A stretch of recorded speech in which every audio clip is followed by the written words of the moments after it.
The leftist mind could be called a PlayStation. It can be defined as just mental masturbation. You think you're scary like Friday the 13th Jason, but you cooks are Mrs. Voorhees cause I'm chasing you headless chickens down the block, with Rothbard and Mises in a sock. Simple math shock. Got you in a mental headlock. I would say I'm tired of the great unhired, who spend their days online, wired. But the truth is I'm energized by the liars. This is nothing but the best sport, taking you out with no retort. I'm going long on this, no need to short it. Grateful that all your kids are aborted, cause I flex my intellect to introspect, and dissect Marxist prospects, till I infect, control and destroy their arguments, leave them in the dust, roughed up and cussed, beat you so bad you can't bust, impotent like your argument, and argumentation, the nations of the world united, against the great uninvited, commie agitators, wanting the dictators, or committee on committee on committee on committee, so the city can shitty on the titty that makes them richy. I might seem bitchy but I spell it out like a witchy, mu equals delta tu over delta q, it's not new, but it's observable, demonstrable, repeatable, undefeatable, your LTV is a magic spell, waved over reality, it cannot be seen, it's just a dream, now wake up, and scream.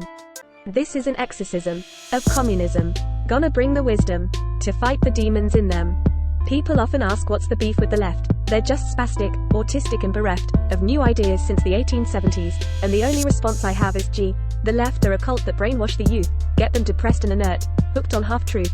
Meanwhile the leaders of the left earn $1 million a year, never donating or giving or being kind or nice. That's a fucking cult, man. You don't have to think twice. With memes and disses I'll add a little spice, to get the point across that the left's on thin ice, cause the best laid plans of these weak men and mice all fall flat when they cannot entice, and reach to preach, at the impressionable young ones, so I'll keep going, cause fuck it I'm on one.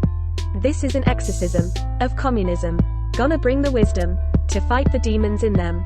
Preach harder with synth styles on these beats, hits harder than the synth spice on the streets, and the spin of the broadsheets, and din of the double speak, from the political class, who attack the mass, get them hooked on booze, pills and grass, swallow rule after rule like a junkie huffing gas, from the crack pipe of information, and the leftists go on demonstrations, to get their heads kicked in, and their bodies locked up, while their leaders stay in. Now that's fucked up. Because you're sold misinterpreted data, from people slower than a larder, you'd be better off with a tartar, and say goodbye to the Hassans, and Vouchers and Midwestern Marxists. They ain't gonna spark shit, except the bills that they burn, to light their joints, and in turn, they get so high they send made up shit out. A couple weeks go by, it's coming out of your mouth. Spokespeople ingrained in a dead religion, seeing life through a backwards prism, bending all the facts into a single trope. Hegelian dialects about as useful as Snope, cause the new order that they want, is just the product of a blunt, an egregious stunt, meant to shock and impress, but just creates distress, cause regardless of the version of the left. Your fair share is nothing. All taxation is theft. This is an exorcism of communism. Gonna bring the wisdom to fight the demons in them.